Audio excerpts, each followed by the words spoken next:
साथियों, खबर है उल्लुओं की। कौओं की खबर है, उल्लुओं की खबर।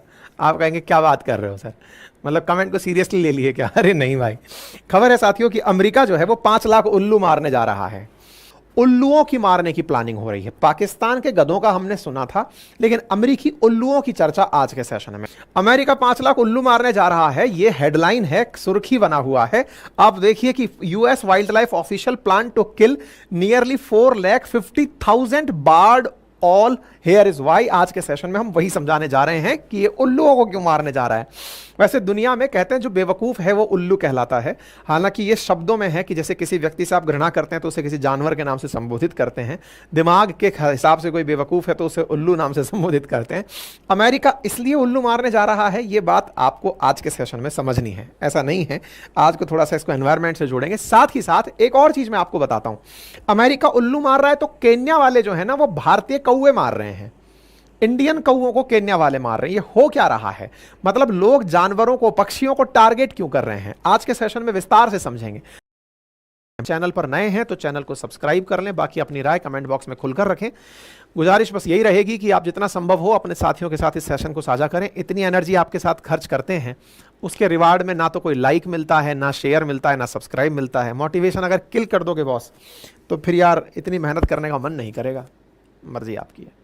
चलिए, ऐसा नहीं है कि दुनिया में ऐसा होता है, इंडिया में भी कभी ऐसा हुआ था कि यहां पर बंदरों को मारने के लिए पैसे भी दिए गए थे। ये सारी बातें आज के सेशन में विस्तार से समझेंगे कि अल्टीमेटली दुनिया भर के लोग इस तरह से चीजों को क्यों मार रहे हैं। ठीक है, चलिए तो मेरे प्यारे साथियों, चर्चा कर रहे हैं सबसे पहले हम लोग आपके सामने केन्या की चर्चा कर रहे हैं। केन्या, अगर आप अफ्रीका देखें तो अफ्रीका के ईस्टर्न पार्ट पर बैठा हुआ एक देश है, जैसे आप यहां पर देख पा रहे हैं। अगर आप यहां पर देखें तो ईस्टर्न पार्ट पर इक्वेटर के साथ जुड़ा हुआ देश केन्या है। और केन्या के बारे में मैं एक चीज आपको और बताना चाहूंगा, और वो ये है कि ये अफ्रीका के जो देश हैं उनकी 6th लार्जेस्ट इकोनॉमी है। दूसरी एक इंपॉर्टेंट बात और मैं आपको बताना चाहूं, और वो ये है कि ये चूंकि इक्वेटर पर आ रहा है तो यहां पर क्लाइमेट बढ़िया सही मिलता है। इसकी वजह से यहां पर बहुत अच्छे अच्छे नेशनल पार्क हैं। नेशनल पार्क में मसाई मारा नेशनल पार्क काफी फेमस नेशनल पार्क है, बहुत सारे टूरिस्ट जाते हैं। तो यहां जो केन्या है ना, इसमें बहुत सारे नेशनल पार्क हैं और उसमें बहुत सारे जंगली जानवर मिलते हैं। जंगली जानवरों को घूमने के लिए दुनिया भर से टूरिस्ट जाते हैं। तो टूरिज्म केन्या की तीसरी सबसे बड़ी आमदनी का कारण है, मतलब इनकम सोर्स है। एग्रीकल्चर और टूरिज्म यहां का बड़ा सोर्स है, और इस टूरिज्म को इन कौओं से दिक्कत है। तो आज के सेशन में हम यही तो बताने वाले हैं कि कौवे क्यों मारने जा रहे हैं। तो आइए दुनिया के अफ्रीका के टॉप 10 इकोनॉमीज को अगर देखें तो उसमें केन्या दिखाई देता है, जो कि अफ्रीका की 3.7% जीडीपी का हिस्सा रखता है। नंबर 1 केन्या का इकोनॉमी सेक्टर के अंदर, जीडीपी के अंदर 2012 से लेकर के 22 के अंदर 3.7% के हिसाब से अर्थ रहा। ये लोग अपने यहां कौवे मारने जा रहे हैं। तो आज के सेशन में कौवे और उल्लू सब मरना आप सीखने वाले हैं, और आप इससे एनवायरनमेंट का एक कंसर्न जोड़ने वाले हैं कि अगर इस प्रकार से इकोसिस्टम के अंदर अलग अलग ट्रॉफिक लेवल पर बैठे हुए पक्षियों को खत्म कर दिया जाएगा तो क्या यह इकोलॉजिकल इंबैलेंस पैदा नहीं कर देगा? यह एक बड़ा सवाल है। खबर है कि bad news for Indian crow in Kenya, country vow to kill a million of them in next 6 month. अगले 6 महीने के अंदर 10 लाख से ज्यादा भारतीय कौवे मारे जाएंगे, यह सुर्खी निकलकर आ रही है। ठीक है साहब, भारतीय कौवे के बारे में जान लीजिए कि यह कॉर्वस स्प्लेंडस नाम से जाना जाता है। कॉर्वस स्प्लेंडस इंडियन क्रो है, यह नेपाल, भारत, बांग्लादेश इन तीनों के अंदर पाया जाता है, और इसको लीस्ट कंसर्न के अंदर डाला गया है। मतलब इसकी कोई को चिंता नहीं है, मर जाए तो कोई बात नहीं, IUCN भी इसकी चिंता नहीं करता है। केन्या का जो वाइल्ड लाइफ सोर्स है उनका कहना है कि हम इसको मारना चाहते हैं। इसके पीछे का जो बड़ा कारण बताया गया है वो ये है कि ये कौवा यहां पर बहुत कुछ नुकसान पहुंचा रहा है। क्या नुकसान पहुंचा रहा है? तो बोले साहब, इसकी वजह से जो हमारे यहां की छोटी इंडिजीनियस बर्ड्स है ना, उन बर्ड्स को जो केन्या के कोस्ट पर पाई जाती हैं, उन पक्षियों को यह कौवा खा जाता है। अच्छा, कौवे की एक बहुत बड़ी दिक्कत है। दिक्कत क्या है? एक तो ना ये मतलब दोनों प्रकार का भोजन करता है, शाकाहारी भी और मांसाहारी भी है। और अगर इसको दोनों ऑप्शंस दे दिए जाएं, ओमनिवोरस टाइप का है, और अगर इसको ऑप्शन दे दिया जाए कि तुम मांसाहार प्रेफर करोगे कि शाकाहार, तो ये मांसाहार पसंद करता है। अब जब ये मांसाहार पसंद करता है तो ऐसी स्थिति में ये चिड़िया के अंडे, चिड़िया के छोटे चूजे या फिर बहुत सारे रेप्टाइल्स, छोटे छोटे कीड़े मकोड़े, इन सबको खाने की मतलब इसके अंदर नेचर रहती है। तो प्रकृति में इसने अपने आप को बड़ा ही कंफर्टेबल तरीके से एक तरह से नॉन वेजिटेरियन पक्षी बनकर घूम रहा है। अब यहां पर क्या हो रहा है, केन्या के तट पर जो टूरिस्ट आते हैं, तो केन्या के तट पर जो टूरिस्ट आते हैं वो यहां पर आकर के बहुत छोटे छोटे पक्षियों को घूमने और देखने आते हैं। ये जनाब क्या करते हैं कि ये उन पक्षियों को ही खत्म कर रहे हैं, जा करके उनके घोंसलों में घुसना, उनके अंडे खा जाना, और उनके अंडे खाकर मतलब ये प्यारी प्यारी जो चिड़ियां यहां पर दिख रही हैं, जो यहां पर बहुत प्रमुखता से पाई जाती हैं केन्या में, ये उनके घोंसलों पर कब्जा करना, उन चिड़ियाओं को मार के खा जाना, उनके अंडे खा जाना, यानी कि एक प्रकार से केन्या वाले और पक्षियों को बचाने के लिए अपने यहां के कौवे मारना चाहते हैं। आपके दिमाग में एक प्रश्न बनेगा कि साहब इनको मारना चाहते हैं तो इसका नाम इंडियन क्यों है, मतलब इंडियन क्रो नाम क्यों दिया गया है? तो भाई साहब इंडियन क्रो नाम इसलिए दिया गया है क्योंकि कुछ इतिहास में प्रमाण ऐसे मिलते हैं कि ये कौवे इंडिया से ही केन्या गए थे। इंडिया से केन्या कैसे गए, हालांकि इसका कोई एविडेंशियल प्रमाण तो नहीं है, लेकिन जब हमने रिलेट करना कोशिश किया तो जो केन्या है ना वो भी ब्रिटिश कॉलोनी रहा हुआ है, यानी कि ब्रिटिशर्स का यहां पर शासन रहा है, और ब्रिटिशर्स का शासन रहा है तो डेफिनेटली इंडिया और केन्या के बीच में जहाज आते जाते रहे होंगे। तो उसमें यह जानकारी दी गई है कि यह जहाज से ही यहां पर पहुंचा था, उड़कर नहीं पहुंचा था, इतना देर उड़ने वाला विषय नहीं है ये। तो बोले जहाज के थ्रू ही यहां पहुंचा और केन्या पहुंच करके गंदगी पर जीने लगा।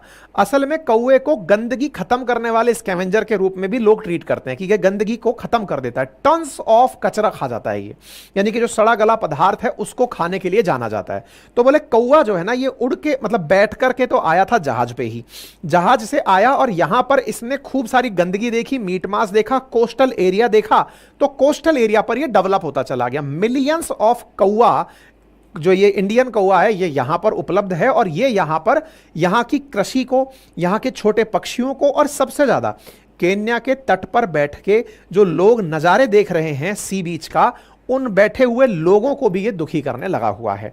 अब ऐसी स्थिति में जो केन्या है वो इन कौवों को मिटाने की कोशिश कर रहा है। इनके प्रमुख कारणों में इसने बताया कि यहां पे जानवर हों, रेप्टाइल्स हों, बकरियों के बच्चे हों, उन पर यह हमला करता है, पोल्ट्री फार्म के चूजे खा जाता है, कृषि को भी नुकसान पहुंचाता है, अनाज के बीज खा जाता है, केन्या में आने वाले टूरिस्ट की नाक में इसने दम कर रखा है, और मतलब इसकी आबादी इतनी बढ़ गई है कि एयरपोर्ट पर उड़ते हवाई जहाज के साथ टकरा जाता है, जिससे कि हवाई जहाज को नुकसान होता है। कुल मिलाकर के केन्या अपनी खूबसूरती को बचाने के लिए और अपने टूरिज्म को बढ़ावा देने के लिए केन्या के कौवों को मारने का प्लान कर रहा है। करेगा कैसे, तरीका क्या करेगा, इसके लिए बाकायदा इसने जहर मंगाया है। तो केन्या वाइल्ड लाइफ सेंचुरी के द्वारा यह जानकारी दी गई है कि हम 31 दिसंबर तक 10 लाख कौवों को खत्म कर देंगे, और इसको खत्म करने के लिए इन्होंने एक विशेष प्रकार का जहर मंगवाया है, और उस जहर को ये मीट में मिलाकर होटल वालों को देंगे, और होटल वाले इस स्टार लाइसाइड नाम के जहर को मीट में मिलाकर जब देंगे तो मीट खाने कौवा चला आएगा, कौवा वो मीट खाएगा और खा करके वो वहीं मर जाएगा। अब अगर उस कौवे को किसी ने खाया तो वो उससे नहीं मरेगा, ये इस जहर की खासियत है। तो मतलब दाने में यानी मीट में मिलाकर के कौवा मारने की योजना प्रॉपर तरीके से बना ली गई है। पहले भी हालांकि इस तरह का प्रयास हुआ है, लेकिन अब तो ये पूरी तरह फाइल कर दिया गया है कि भाई इनको खत्म करना है। तो ये तो हुई कौवे की कहानी। कौवा अगर मर गया तो इससे प्रकृति को क्या नुकसान होगा इसकी दिक्कत नहीं है, टूरिज्म आना चाहिए, पैसा आना चाहिए। देखिए इकोसिस्टम में अगर कोई भी जीव इकोट्रॉफिक लेवल से गायब होता है तो उसकी कीमत इकोलॉजी को चुकानी पड़ती है, लेकिन मानव अपने स्वार्थ के लिए इनके नियंत्रण को स्थापित रखने के लिए नस्ल ही खत्म कर रहा है। केन्या जो कि एक अफ्रीकी देश है, ज्यादा डेवलप्ड कंट्री नहीं है, उससे ऐसी बात सुनकर के दिमाग में ख्याल आता है कि इनको नेचर का ज्यादा जानकारी नहीं होगा। इसके जस्ट उलट अमेरिका चलते हैं। अमेरिका में जब पहुंचते हैं तो पता चलता है कि भाई साहब वहां पर भी प्लानिंग हो रही है, और किस चीज की प्लानिंग हो रही है, उल्लुओं की मारने की प्लानिंग हो रही है। पाकिस्तान के गधों का हमने सुना था, लेकिन अमेरिकी उल्लुओं की चर्चा आज के सेशन में। और ये क्या हो रहा है, बिल्कुल ऐसे ही जैसे केन्या में कौवे मारे जाने की बात आई कि वो अपने यहां की चीजों को बचाना चाहते हैं इसलिए कौवे मार रहे हैं, इसलिए यहां पर भी छोटे उल्लुओं को बचाने के लिए बड़े उल्लुओं को मारने की बात चल रही है। ठीक है, इनका मानना है कि अमेरिका में स्पॉटेड उल्लू उनकी प्रजाति विलुप्त हो रही है, इसलिए जो बड़े उल्लू हैं उनमें उनका नाम है बाड़ उल्लू, बोले उनको मारा जाएगा। तो देखिए इतने विचित्र प्रकार के उल्लू पाए जाते हैं, इनमें से जो बाड़ उल्लू है उसको मारा जाएगा, ऐसा कहा जा रहा है। तो ये जो स्पॉटेड उल्लू है ना, इसको बचाने के लिए बाड़ उल्लू को मारने की बात चल रही है। दुनिया भर में लगभग 1 करोड़ उल्लू रहते हैं, उनमें से 50 लाख से लेकर 1 करोड़ के बीच में उल्लू रहते हैं। अमेरिका में लगभग 4.5 लाख के आसपास ऐसे बाड़ उल्लुओं की पॉपुलेशन बताई जा रही है। तो ये बाड़ उल्लू जो कि एक तरह से समझिए जैसे अपने यहाँ पे नहीं होता है कि लाल मुंह का बंदर और काले मुंह का बंदर, लाल और काले मुंह के बंदर दोनों एक साथ नहीं रह सकते। हालांकि लाल मुंह का बंदर बहुत शैतान प्रकार का होता है, रीसस मकाओ, और वो शैतानी क्या करता है कि बंदर जो लंगूर है वो उसकी वजह से उस जगह को छोड़कर चला जाता है। आपने बहुत सारी ऐसी जगह टूरिस्ट स्पॉट देखे होंगे जहां पर पहले लंगूर दिखते थे, लेकिन अब लाल मुंह के बंदरों ने वहां पर अपना अतिक्रमण कर लिया है। हालांकि लाल मुंह के बंदरों को भगाने के लिए भी लंगूर का यानी दोनों में से कोई एक ही रह सकता है। ऐसे ही इन उल्लुओं के साथ है कि जो बाड़ उल्लू है ना वो स्पॉटेड उल्लू को मार भगा देता है। तो बाड़ उल्लुओं के चलते स्पॉटेड उल्लू खत्म होते जा रहे हैं, विलुप्त होते जा रहे हैं। स्पॉटेड उल्लू जो छोटा उल्लू है उसको बचाने के लिए, बड़े उल्लुओं को मारने के लिए अमेरिका ने परमिशन दे दी है। ठीक है साहब, तो यहां पर आप देख सकते हैं ये छोटा वाला उल्लू है, इसको बचाने के लिए बड़े वाले उल्लू की बलि चढ़ाई जाएगी। लगभग 4.5 लाख उल्लुओं को मारने के लिए गोली मारने का आदेश दिया गया और कहा गया है कि भाई जो भी अगर निशानेबाज है तो आइए और इनको मारकर भगाइए। ठीक है, तो एक तरह से बाड़ उल्लुओं का छोटे उल्लुओं के स्थान पर जो कब्जा है उसके लिए यह सारा कार्य किया जा रहा है। कह रहे हैं कि इन्होंने जंगलों के अंदर बहुत सारे क्षेत्र ऐसे हैं जहां पर अपना कब्जा कर लिया है, इसके लिए यह सारा प्रयास चल रहा है। तो क्या अमेरिका के अंदर, चलो केन्या के अंदर जो हुआ ठीक है, लेकिन अमेरिका के अंदर इस घटना का कोई विरोध नहीं है क्या?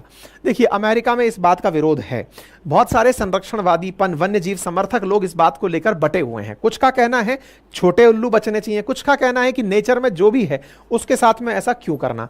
लेकिन फाइनली वन्य जीव के जो रक्षक हैं उनका कहना है कि किसी भी ट्रॉफिक स्तर पर अगर कोई भी जीव अगर बढ़ जाएगा तो भी इकोलॉजिकल जो बैलेंस है वो इम्बैलेंस में बढ़ जाएगा। उदाहरण के लिए सोचिए, अगर कल को कोई ये कह दे कि इनको मरने मत दो, इनको बढ़ने दो, तो हो सकता है कि इनकी संख्या इतनी बढ़ जाए कि ये अपने आप में एक नया स्थिति बिगाड़ करके कि भाई इन्हीं का प्रकोप होने लगे इनकी वजह से। तो प्रकृति के अंदर बैलेंस की जो स्थिति है उसको स्थापित करने के लिए अमेरिका के द्वारा यह आदेश दिया जा रहा है। ऐसे ही हमारे देश में 2020 में हुआ था, जहां पर हिमाचल प्रदेश के अंदर बंदरों को मारने के लिए, क्योंकि बंदरों का बहुत ज्यादा आतंक हमारे देश में रहा है, तो 2016 के अंदर बंदरों को मारने के लिए भी परमिशन दी गई थी। मतलब यह है कि अल्टीमेटली जो जीव अत्यधिक संख्या में संरक्षण के कारण बढ़ रहा है उसका भी बैलेंस बने रहना आवश्यक है। इसी के तहत यह प्रयास किया जा रहा है। अब इकोलॉजी से आप इसे जोड़कर देख सकते हैं। इकोलॉजी से जोड़कर देखने के लिए आप यह समझ लीजिएगा कि इकोलॉजी में किसी भी ट्रॉफिक स्तर पर अगर किसी जीव की संख्या में परिवर्तन होता है तो किस प्रकार से इंबैलेंस क्रिएट होता है, और उसी इंबैलेंस को मिटाने के लिए फिजिकल तरीके भी अपनाए जाते हैं। ठीक है साहब, यह था अपडेट। उम्मीद है कि आपको यह जानकारी समझ में आई होगी।